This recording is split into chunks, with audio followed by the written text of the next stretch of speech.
This is season 3. I am so happy to be here at my favorite number, and I am ready to make this your favorite season yet. We've made some exciting changes based on the feedback from our audience. Thank you to everyone who shared their thoughts on how we can make things better. We're gonna push to make this one bigger and better than ever. More intentional conversations, better visuals, because yes, this podcast does have a visual version live on YouTube, and better audio for your ears to love on all streaming platforms. Feel free to reach out to us and let us know what you love about the show and what you think we can do better.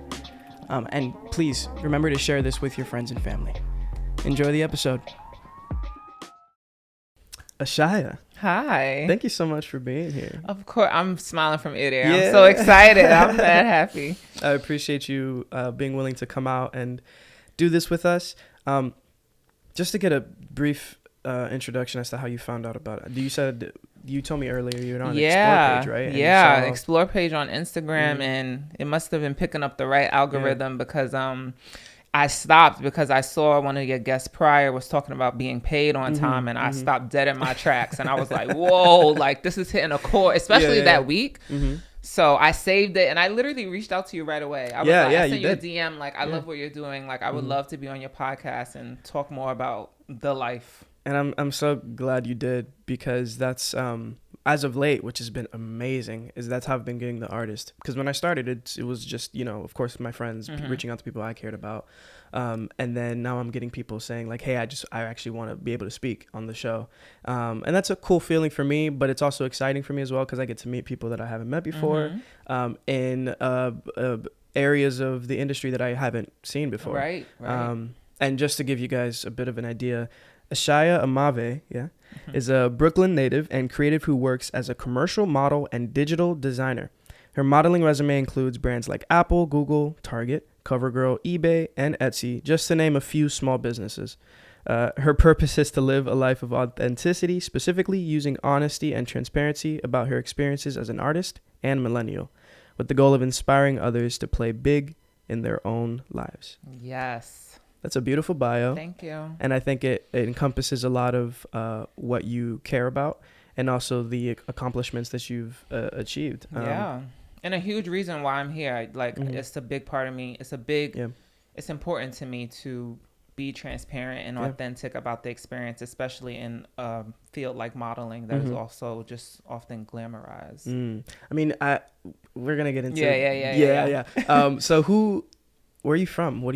How did you get to where you are now? So I'm from Brooklyn, New York. Yeah. Bed-Stuy, you already know. Bed-Stuy. Let's go. I'm one of those people that tell that to everybody they meet. I'm a very passionate native New Yorker. I would say most people who are native New Yorkers always say that, because a majority of the people that are here are not native New Yorkers. So two in the room over there, Christine and Anthony, they're both native. And my husband as well, he's from Bed-Stuy. Yeah, that's what I'm talking about. Yeah, but a majority of even the Project Field team is from Florida and Jersey and stuff like that. The thing is, I know people think that when they hear that, they think that I'm saying it to be like, oh, you're just trying to shit on all of us that's not from here. But it's like, before transplants, before I even knew that was a thing, I was just so passionate about my neighborhood. Like, even growing up, like, I grew up with people from all different neighborhoods, Red Hook, Bed-Stuy, Fort Greene, and we were just proud about where we came from. So, which is incredible. I think that's something that you should be proud of. Yeah. It's very important to your personality and the way that you carry yourself, because you also carry with you a borough and a city and a town and a county, and you carry that, and you there's something to represent. I think that keeps you tied to like reality and the community around you for sure. Something I didn't have in Orlando for sure, because culture, trying to figure it out there. I've talked about this a lot on the show, but it makes me happy that you have that for sure. Yeah. What was your upbringing like? Were you an artist always, or? That's a good question. So I'm an only child. I was raised by. Are your parents your best friends? No? See, Ma, don't take it the wrong way. We're not best friends, but we have a very, very close relationship. Okay, so it's my mom and I. My dad passed when I was 6 months old. Oh, sorry. So I was raised by a single mom who did a really great job, honestly. I'm not just saying that. She did a really great job on just putting me in environments where I could see if I liked things. She allowed me to put me in environments where I could talk and like of course, like converse and play with other kids, but also I loved my alone time. Like she'll tell you now, like I was always super creative and like drawing things. So I basically tried everything. I was in track, gymnastics, swimming. I did sleepaway camp where I also just met other kids and like what their interests were. This is where I met one of my closest friends. Yeah, so That's I awesome. think I was always kind of creative, but we'll talk about it as we go. Yeah. I just didn't think that those passions mattered because they didn't translate into a quote unquote real job. So like now that I'm doing the things that I'm doing now with like website design and creativity, I realized that I always enjoyed like sketching and just painting things. Like one of my favorite things is to draw an outline of something, like let's say letters, and then like make grander ideas or designs from those letters. That was something I always did, but I was just kind of like, well, okay, that's doodling. Like, who cares? That can't be a career. For sure. So when I look back at stuff like that, or just, you know, I was very confident. I just loved like getting in front of people, dancing, taking pictures, showing people things. So it was always there. But again, I didn't know. I didn't know it was the thing. I mean, I can relate to that. Like I don't even know if I knew what art was really until like I was in high school and people were showing it to me in different ways. So I can relate to the idea. Like I used to draw as well. And I never thought it was just always like a hobby. It was fun to do. It was cool. And it was funny because I was always drawing things that were I was always copying the art that I would watch, so like anime and stuff like that. It's funny that I didn't connect the two. Like I'm drawing this now, but somebody's drawing this as a career, right? And they're really successful off of it. Exactly. But you know, as a kid, you don't really connect the two. You don't think that people drawing even have or it needs to be something what we think of so special. Like it needs to have something else. Like and we don't have that thing, so it can't be. Yeah. What was it about modeling that enticed you? Why did you get into that? So honestly, truthfully, I was tall. I was always really tall, and you know, my mom just getting me involved in different things. She was like, "Do you want to do modeling?" And you know, I grew up in New York, so like that's like a given, right? Fashion, it's kind of like you everybody associates that with a tall person here in New York. So she tried when I was younger. I would go into modeling agencies, and I was just really like nervous. I just was like, I think my idea of modeling was somebody like Tyra Banks, and I'm like, I'm expected to be Tyra Banks? No way. I was big shoes. I was like, I'm not ready for this. And then, and I think also too, I was confident around my friends, but I wasn't confident portraying confidence around strangers. I felt like that was, I was just like, this is a lot. Like, so I was really intimidated by that. And I remember one agent specifically, I think it might have been Ford or something that we went into, and they were like, great look and everything, but if she wants to do this, she has to want to do it for her. And I remember in my head from that day being like, well, I will only pursue this when I want to do it. Yeah. So more than a couple years down the line, like maybe 10 years later, I always had it in my mind, and I was like, you know what? I feel like it was just something that people kept asking me about. And I was like, you know what? Like if people see this in me, maybe I can give it a try. And the main reason why I started it was to just tell people that I tried it, and I just assumed that it would be a quick thing, and I could just be like, I tried it before, but it's not for me. It's not yet. So that was the goal. So I was funny. just like, just stop that question. Yeah. And I was working a job. I went to school for journalism. I was gonna ask if there were any other endeavors that you. Yeah. So I also really love writing, and Beautiful. And when you're picking a major for college, they just say, what are you really good at? So I was like, oh, writing. Journalism. Yeah. One to the other. Yeah. And then I tried to make the connection with like magazines. I was like, oh, magazines, modeling, you know, which again, I enjoyed it. College was great for a lot of those reasons. But so I went to school for journalism, and then I ended up graduating. I worked in marketing for a little bit. Oh, wow. And then I transitioned. I started working at Hearst Magazines as an executive assistant to the VP of integrated marketing. And there I learned a lot about the business, about ads, really, because they covered the ads for the magazines. And while I learned a lot there, I was just constantly, I feel like I was just seeing a lot of models. I was just seeing like, I was just really engrossed in it. And I was like, wait a minute, like maybe I could be on this other side of it. I was literally thinking like maybe I could be the one on the page, you know? And truthfully, the job was it was the person before me had that job for 33 years. And she passed, which is how the position came open. No way. Yeah. Wow. So I say that to say, oh my goodness, not only big shoes to fill, but it was a job for an older person that was just, you come in, you do it. It wasn't for somebody like me, who was maybe 22 at the time. And I will say my manager at the time, he told me, he was like, I think this job is going to be a little bit too slow paced for you. And I was like, I just saw that salary, 22. I was like, don't you worry. I will come in. It's fine. And so I say all this to say the job was boring as hell. And I remember thinking, if I could do anything in the world, what would I want to do right now? And I was like, I would pursue modeling. I would give it its full shot. I was like, I'm here. Basically, it was the version of my ground zero. I was like, I'm here. Let me try it. And I did it with full gusto. I quit my job to pursue, like a crazy person.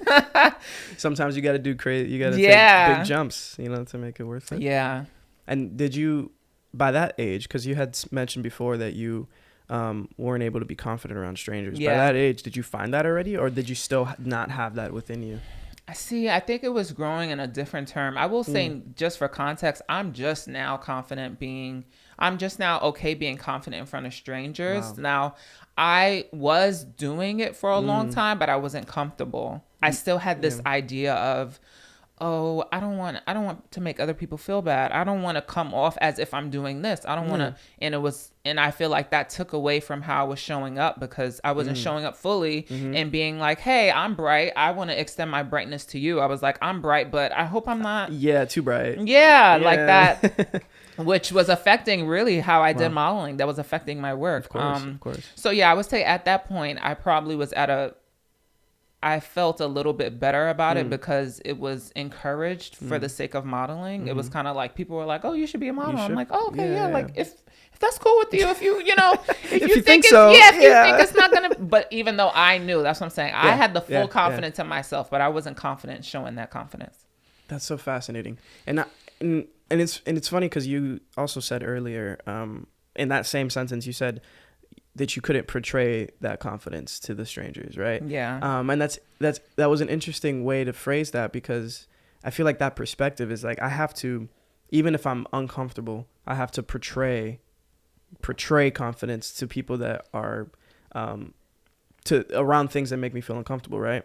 Do you feel like you still have to do that, or do you feel like it's more natural, your confidence, where you walk in a room and it's even if you are uncomfortable, you're able to be confident? Yeah, I think it's more natural now. Since the pandemic, I started working with a mindset coach, and she really helped me. Yeah, she really helped me unravel that. And one of the main things that I think about often is stop dimming my light or dimming myself, because I think I'm so big, and allow other people to meet me where I am. Allow them to elevate their presence to me, or beyond, you know. And that mindset thing is just, I was like, wow. So this whole time, it's almost like it's offensive, right, in a way, to say to somebody like, I'm up here, I'm not sure if you're up here, so like I'm gonna come down to you, and you're thinking that you're doing that to be nice, but it's like, that's not kind, actually. So now that once I discovered that, I'm like, oh, okay, so now I'm definitely more confident, and I only do things that, at least publicly, right? I only do things that I'm confident doing. And like, not that I won't do something that scares me, but I'm saying I won't put myself in a situation of doing something for somebody else. Like, I do things because I want to do them. For sure. But I'm also too, when I am nervous, when I am scared, when I am frustrated, I try my best to share that as well. It's a thin line, and we can, social media, right? It's a thin line between like transparency and like also keeping some things that are private for myself. But I also just want to make sure that my life isn't like romanticized. It's like, it took a lot of hard work to get here, and it's going to take a lot of hard work for anybody to get where they want to be. Sure. But I think sometimes that just gets misconstrued on social media. It's just kind of like, you went from this to this. Wow. Lucky you. Yeah. It's all about perspective. And I think that I don't think you could ever provide the full perspective of like what it really takes on social media to those people. I think a lot of it is in your demeanor when you do approach your posting and the way that you speak on things. Because if there are the people that care about you will intuitively see how hard you work. That's true. And I think that also people that understand what you do, because I will say I feel like from an outsider perspective, a lot of people see modeling as like, well, you're pretty, you're tall, so you probably just get these jobs, right? Like that's, so I guess if you could elucidate for those people who imagine that it's pretty simple. Yeah, well, the first thing I will start with is there's actually two different major types of modeling. There's more than two, but the two major ones are fashion, which is like what you see the runway, the big shows, Paris Fashion Week, New York Fashion Week. And then there's also commercial modeling, which is where you might see an ad for like Target, Old Navy, Uber Eats, something like that, something that's more lifestyle. And the thing is, when people hear modeling, they all just think about what's shown on TV, what's shown in movies, like the glamour, the high fashion thing. The people we have to look to when it comes to modeling, and they're most famous, are also show. It's a different world for them. Yeah, exactly. So I think to start there, I think with that, the way that it's been portrayed is very much you either have it or you don't. Which I haven't had experience in that industry, so I can't speak so much on it. But just from the people that I know in that industry, it's very, this is the box that you have to fit in. Either I mean, if you've ever seen Project Runway at all. Yeah. I had a model friend of mine told me that, and I asked her several times to make sure I was hearing her correctly. She told me that an agent asked her to shave her hips. Oh my God. What a wild place to... Apparently it's common practice. And that is, you see, that's not something that you would think about at all. But when they do mention something like that, that must feel so personal and so like, oh, I want to like ball up I want to like. And that's the person that walked away from it, right? Like we don't even know how many people were like, damn, is that what it takes? Okay. So we do have an industry, and of course that's an extreme. It's not like that happens every time. I'm just going to one extreme of how specific and regimented that. And they will like examine your body. Yeah, but either way, like even if it's not that extreme, you do have to be a certain size and like in order to work, and even for sure, and size, even for high fashion, they do have plus size modeling, but even for them, you still have to be a certain body type, which is like very curvaceous, like hourglass, and so there's still a lot of strides that needs to be made in that industry. But what I found actually just from trial and error was commercial modeling. And that's what I was saying. It's more lifestyle. But I just found that because I was going to these agencies as myself at the time, not even knowing that there was, two major differences. And I would go to one agency and not knowing how to take my pictures or anything. Some of the pictures I was smiling and they were like, oh, well, you should look into commercial modeling. Yeah. And then I'll go to a commercial agency, and because I had some pictures where I was serious, they were like, you should go into fashion. So I was getting that back and forth for so long. And then I was like, you know what is this commercial thing?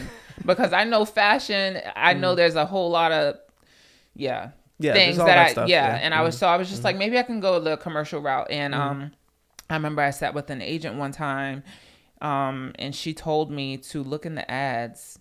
Because I was like, how do I build my book? And she told me to look in the ads and replicate what I want to be. And I was like, oh, that's genius. So slowly over time, I started doing that. And that's how I found really like my niche and like my look in commercial modeling. And now that's what I'm helping others to do. I'm like, I want us to take the onus.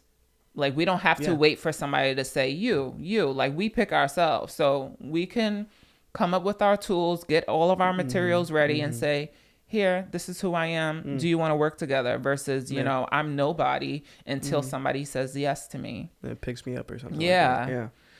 That's fascinating. I guess.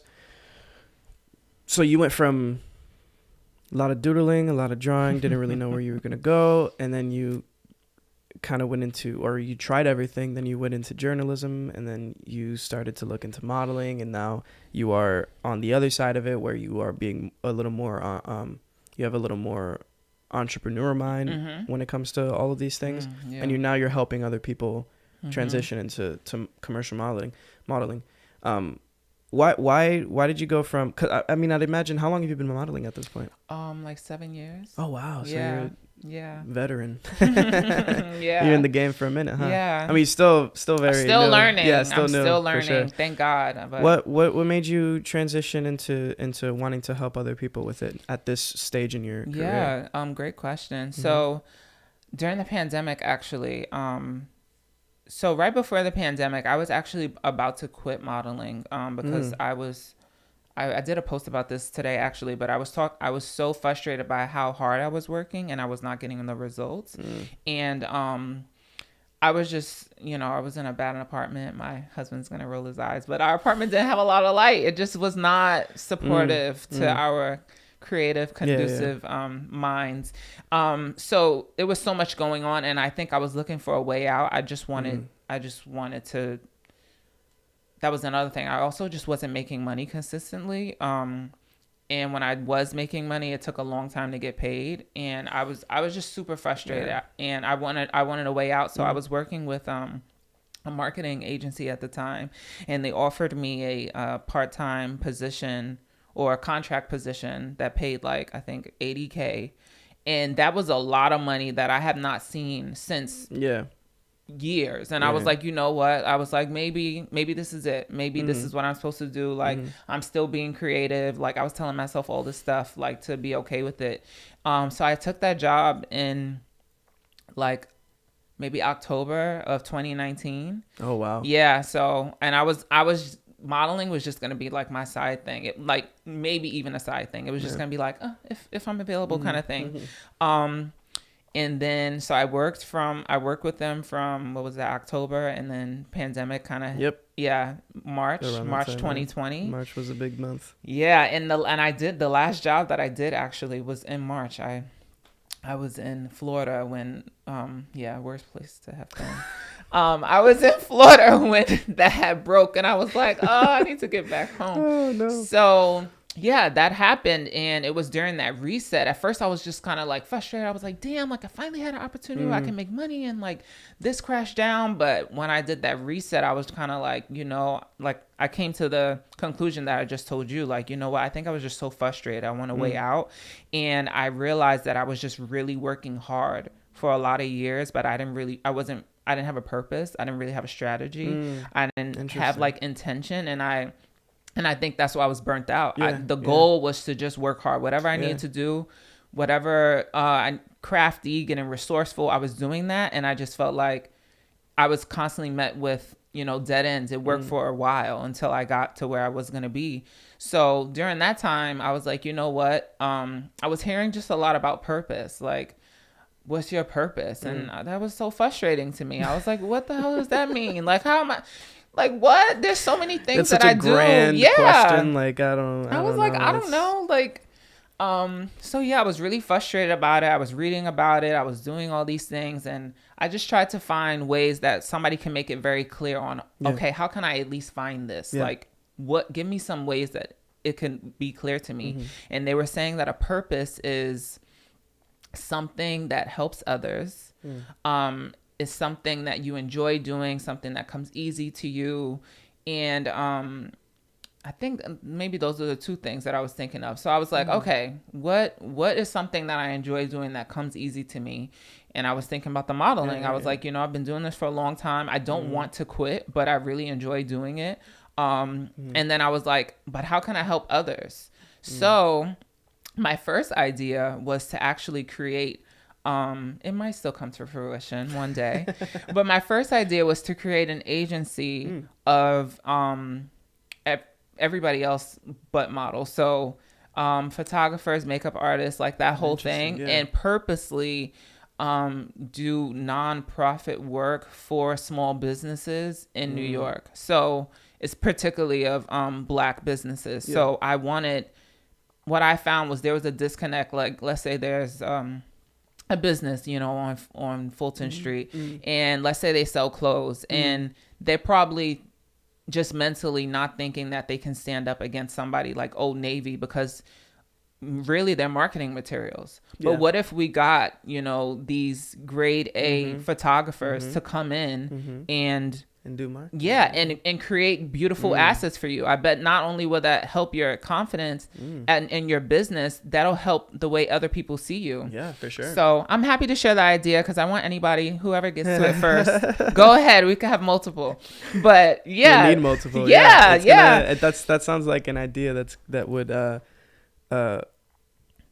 ideally be a massive community of people. It should be, right? So that was the plan, and I actually got on the phone with a couple of modeling agents just to see how they run their agency. But I was like, I'm not modeling, and I was like, oh, maybe I can model for the brands, but I was just like, I think I still want to like model. So my second idea was to teach people, because I was like, you know what, I've been getting DMs from or talk to people in person from when I started modeling. Like people want to know, and I used to just get on the phone, give them like a word vomit of like, okay, here's what you do. But I'm like, that's not sustainable. Like how could somebody go back and apply? Like they need to look at something and be like, okay, this is how I do that. They also it's helpful to have like a community of people who are also doing it with you. So that's when I decided, okay, I can like teach people how to get into it. And that was another thing too. Like I said, being that modeling is normally associated with somebody picking you, I'm like, not only am I teaching you how to do this, I am equipping you so you can feel confident doing it by yourself. Which once I learned from my mindset, that changes how you even show up in your work, right? Like even for me, even in me teaching other people, I realized that I need to show up with who I am and not being like, please, I hope you choose me. I'm more coming with, I know I'm a great, viable talent. It would be great if we work together. Yeah. If not, that's okay. And that's a great mindset to have, especially I started with acting. I was doing theater and stuff. So that's the same struggle that like when it comes to auditioning. It's funny. I never thought of it that way, but that's exactly how exactly how you become successful in that is that you have to approach it with that. Like you can't give too much power to the people on the other side of that table because they're going to destroy you. Like, oh my gosh, they can single-handedly crush any dreams, any creative passion. They can single-handedly do all of the damage that needs to be done for you to never act again. But that's all given. That's all a given power. Right. I was gonna say if we let them, right? And it's like, we could take that back. Yeah, exactly. And that's beautiful.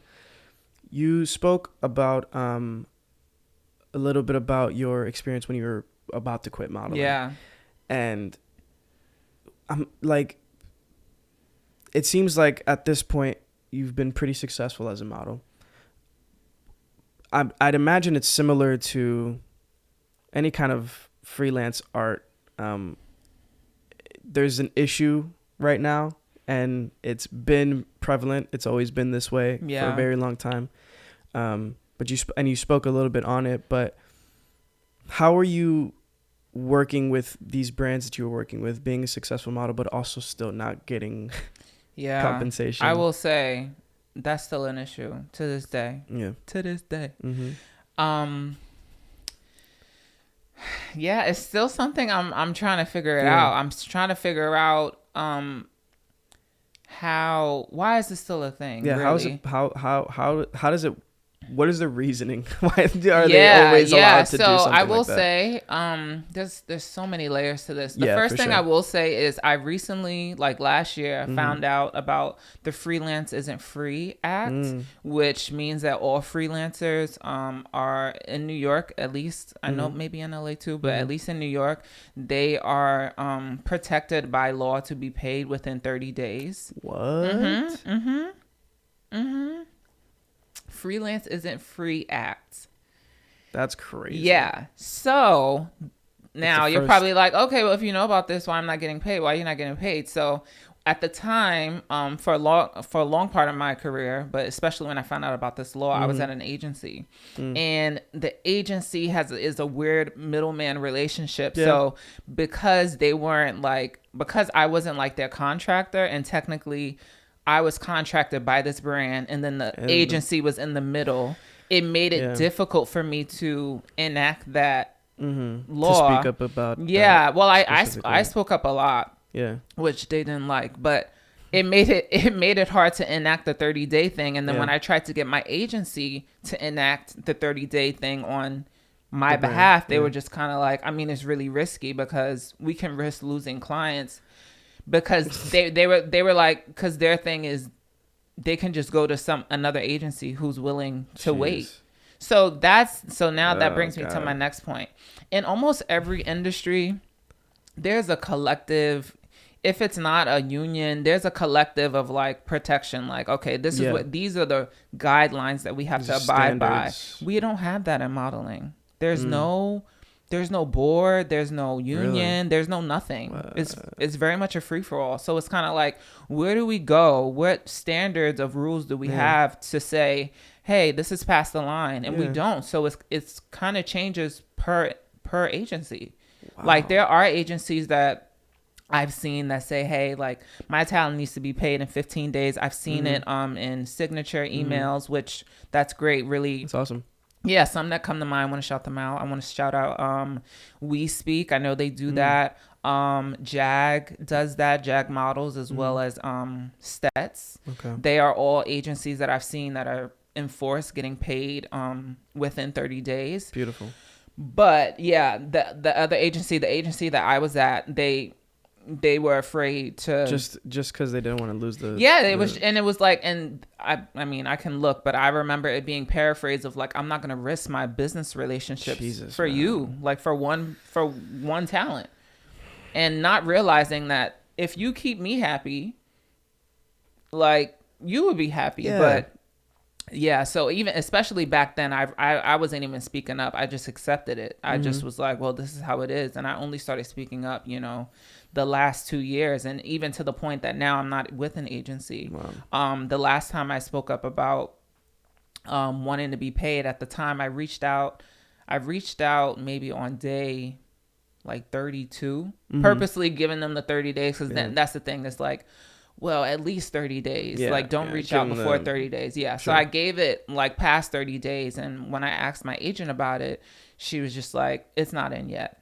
Like, no answer, no, consolation. Like, hey, I'm sorry working on it. They said this, they said that. Yeah. It was just nothing. And then I reached out again on day 55. Jesus. Yes. Oh, you got to be kidding me. Yeah. Yeah.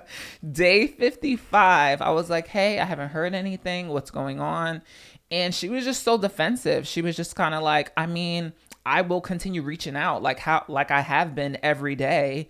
And like, Sure. Exactly. Yeah, totally. Yeah, exactly. Sure. You were reaching out every day, but it's my second time hearing about it after I reached out to you. Yeah. Right. Yeah. And then, she was just like really defensive, and she was like, apparently they changed payment systems, so it's out of my hands. Okay. And I'm like, we're supposed to be working together. You mean it's out of your hands? Yeah. What are you supposed to do in that moment? And what do they expect you to do? Literally. Like which is, I kindly reminded her, like, hey, you're my agent. You are there to speak on my behalf. Yeah. I don't know what's going on. Everything's supposed to be in your hands. Exactly. Quite literally.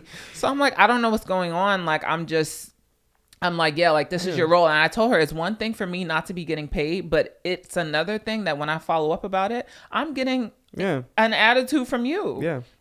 And I'll tell you, her response was, you know what? It seems like you're not happy here, and I can release you from your contract immediately. Jesus Christ. So that was from somebody, and I'm sure it was meant as a threat, but it didn't land well, because then I said, okay, we're done. But that is the environment that a lot of models are in for just speaking up, just for asking about their money. She said that to me, and I'm an experienced model of 7 years. Can you imagine? Oh my gosh. To somebody of 1 or 2 years? People wouldn't even speak up. Yeah, they would just say, Which they don't. Well, I guess I'll get paid in a year. Like, I don't. No, literally, and I've had that happen. So, and like to this day, I'm still waiting on money. So I think a lot of the reason why that happens is just because there's no support. There's no, I guess, foundational, like, I don't know what there's no structure. Yeah. If you're looking at like acting, they have the SAG after. Yeah. Like there's a guidelines. whole union where if you do enough within your community or you do enough theater, professional theater, you stack up your points and then you can use those points to buy into a union and then you're unionized. Yeah. And so whenever you're on set or whenever you're in a rehearsal, you are only there if you're getting paid, and they have very strict guidelines. Like they can't treat you in any other way or they get legally in trouble. Yeah, I've heard about it. It's empowering. It's empowered by a third party. So there's no conflict of interest. So like the union will not be afraid to call anybody out, no matter what the size of the talent is, if they are not abiding by the law, by the rules. So if an agency is directly tied to a brand and the agency's making money off that brand and they can't lose a relationship, they will shed all of the artists that they need to shed before they have the ones that are going to be susceptible. Yeah. And that's so backwards because all it takes is for those agencies to say like, okay, well, then we won't work with you. Exactly. So go find somebody else. Exactly. There's just as many agencies as there's more brands than there are agencies. Yeah. Yeah. Hands down. Exactly. There's so many brands out there that are willing to pay so much money for talent. Yeah. And if you have and then it just goes to show that the agent and that agency didn't believe in the talent that they have. No. Because you're like, it's the same idea that you're just replaceable. There's so many young people trying to get into the agency. They can find those young people to take advantage and of. I will say to their credit, quote unquote, that's true. There is somebody willing to accept that. And unfortunately, they don't know any better, but I know better. It won't be me, and I'm empowering other people to not do that. Because that's the key is that if we can find that and we can make sure that people are aware on like going into the thing. Yeah. No matter where they're coming from, somebody's telling them, hey, look at this resource and follow these rules. Exactly. And this is how you're going to get into the door and protect yourself. Exactly. And what's going to happen too is I think there are struggles that we probably need to be ready for, is that like within that, it's also going to make it harder at first for people to get jobs again. Like if you're only very specific and you want to work with an agency that's going to do this specifically, there's a smaller pool. Yeah. And there's going to be more competition, but you're protected. Like that's the most important thing. Yeah. Because ease of access doesn't mean that it's going to be.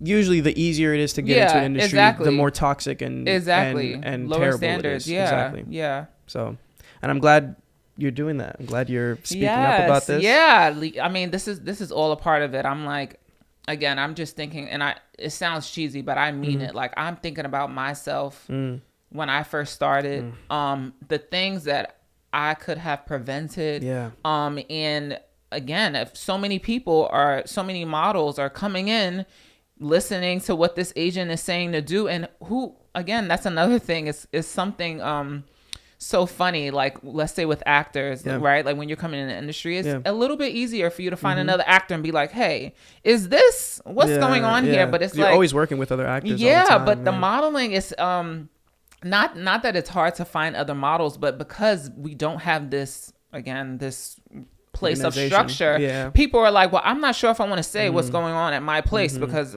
maybe that's not good. And so maybe I should just keep that to myself. And so it just makes it really hard. So it takes a couple of people who are doing the work. I will say, for sure. There are some companies, one that I worked with last week, Model Trust, their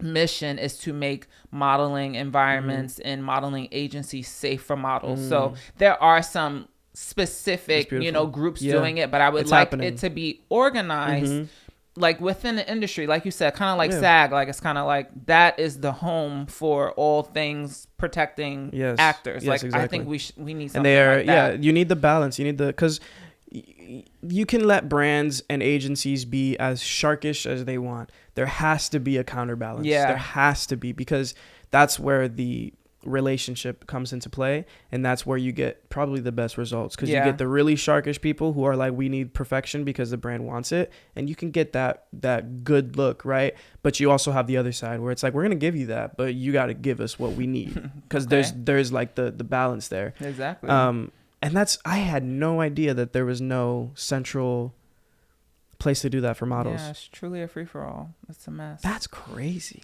In an industry that's been alive for so long, just as long as any moving image has been there. Exactly. It started with the. I mean, models are also just seen as like, my personal theory is just kind of like, you're beautiful, you're thin.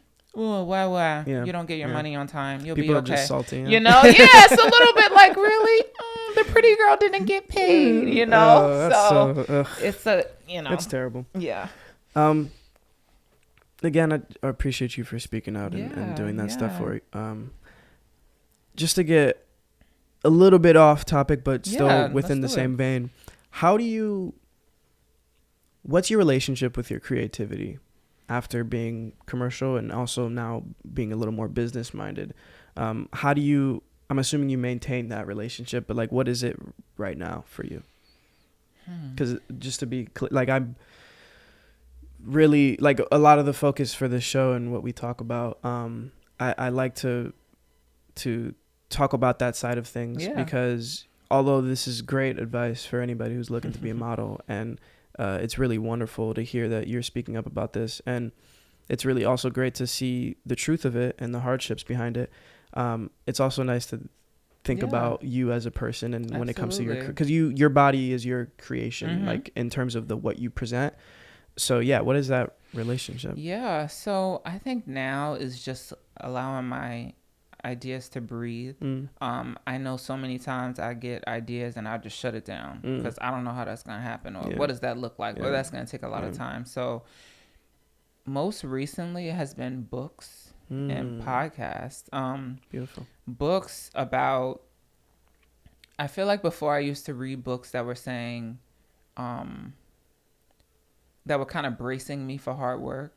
Like, oh, you know, if you want to do this thing, it's going to be hard and this and that. And now I'm reading books that's like, okay, we already know it's going to be hard. How do you allow your creativity to flow when you have been doing, you know, on this journey for however many days? How do you stay motivated? How do you stay inspired? How do you connect with other people to get inspiration? So yeah, the books I've been reading, one is specifically actually for artists. It's called The Icarus Deception. It's by Seth Godin, and basically he talks about literally like make art constantly. And making art looks different for everybody, but he's like, the way that you are constantly inspired is by connecting with others, is by just doing. And one of the things that he says, for example, is like, nobody gets talker's block. He was like, you get writer's block, but nobody gets talker's block, because you are able to talk freely because you're not so concerned about what's coming out and how's it going to land and how's this person going to It's so funny. But when you're writing, especially if you know you're writing for a purpose, you're presenting, you're nervous. So he was like, think of it like that. Like, you should not be getting blocked, because you should constantly just be talking. Go. So that's what I do. Beautiful. Yeah, I do that. And like I said, that's my version of like allowing my ideas to breathe. And yeah, really listening to podcasts of other creatives, one like this and so many others. Cause I'm like, I just hearing other creatives' experiences, I'm like, okay. Like, not only can it lead to mine, but just realize, you know, sometimes I could just get in my own head. Like, oh, I'm the only one who's trying to figure out how to make content or whatever it is. It's like, you're not going through this alone. Why make it so difficult by just using your own mind? That's great. I'm glad that's because a lot of what the work hard thing was, when that was like the topic, was like the grind set, you know, like that's the grind set. You just that's all you do, right? Yeah. It was never like expressed that like a lot of that is just being creative, like doing creation, like creating. And I feel like that's where a lot of what the grind set got wrong was like, it's all business minded. You got to focus on your money. You got to, You gotta, focus on being as athletic as you can possibly be, as healthy as you can possibly be, as social as you can possibly be at the same time, as spiritual as you can possibly be. And it's like you kind of leave out just creating, which is, in my opinion, what we're on this earth to do as humans. It's like we just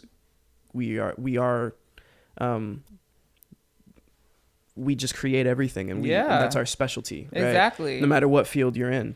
And that's a beautiful way to look at it. And I'm getting into that now with myself as well.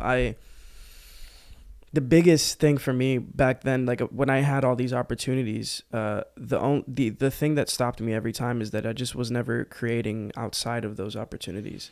So like if I had if I was in a show, most of my rehearsal time was spent within rehearsal. And that wasn't really a time for me to create. It was more so to form with a group of collaborators. What I was missing was going outside of that and creating on my own, whether it was the same thing that I was doing there or whether it was being creative in another way.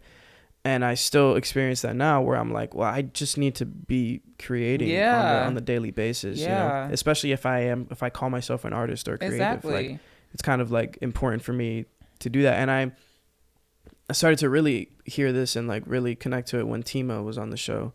Tima Likes Music.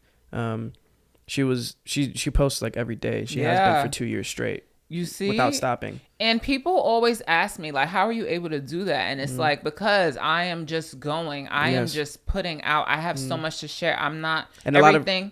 Everything that I'm posting doesn't have to have an end goal of like, how does this what's my return on this? It's kind of like, I'm just, this is part of my mission, like part of what I'm doing. And one thing that Tima does is like, I love the you don't get talker's block. Cause like a lot of her content is like, she just talks to you. Like that's what it is. And I love, and that's so great to think about. I'm going to take that with me for a long time. It's a good book. That's amazing. How do you maintain your, this might be a weird question, but how do you maintain within commercial modeling? How do you maintain your creative integrity? Oh, I think really just coming in with my authenticity, right? Like I just am constantly reminding myself, nobody is me. That's my superpower. And again, thinking of it as like an alignment. So like the job, like I don't have to convince whoever the decision maker is to choose me because I am who I am. I am selected because of the alignment for the job. So because of that, I'm kind of like, girl, just keep working on yourself, right? Like as an individual, because that'll translate into my work. And really just having a supportive partner. My husband, he's constantly like reminding me of like who I am, like that he's proud of me. And like, we have so many conversations. We've been together for such a long time. I met him when I was 15. Wow. Yeah. Yeah. But we've been together beautiful. I love that. Thank you. We've been together for 10 years. So to grow with somebody who has seen like everything. What I've looked like, right? Like how I was behaving. All of you. Yeah. He'll literally be like, yo, remember when, like, he's like, this is a win right now. Remember when you were doing this? Remember when you were afraid to do this? Remember? So even just having, it's almost like a talking mirror. Even having that, like, okay, I am improving. I am doing better.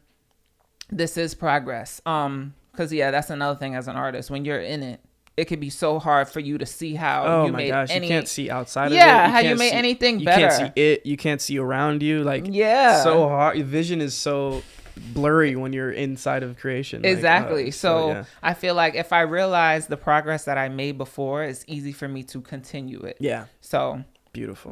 That's incredible. And that all goes to, that all speaks to your mindset that you had that you wanted to mention earlier, like that you've been mentioning throughout the shows. And it's cool that you had a mindset coach as well. I think that's really helpful. I don't know if people really think about that too often, but I didn't know what it was until I started working with her. Yeah, and I'm sure that was so healthy and helpful. What is your guiding principle when it comes to your mindset? Ooh, okay. There's probably a lot of them, but like if you had to give somebody one, my guiding principle is I would say the show is only over when I stop. So the example that you gave earlier is like how these people in the entertainment industry could stop your dream, or like they could end it. Yeah. And it's like, my mindset is nobody could stop it until I say stop. So even if somebody comes in and says like, your stuff is trash, we'll never hire you again, it's my choice to believe that. It's my choice to now put away my stuff and be like, you know what, I'm done modeling. Yeah. So I think of that with everything. As long as I want to do something, as long as I'm alive and breathing, I can do it. It doesn't mean that I might have the same help that I would have had if I did a different way or whatever. But it's like, it's not over until I say it's over. Yeah. So because of that, I see every day truly as an opportunity. It's like, let's go at it. Yeah. Let's do it. Yeah.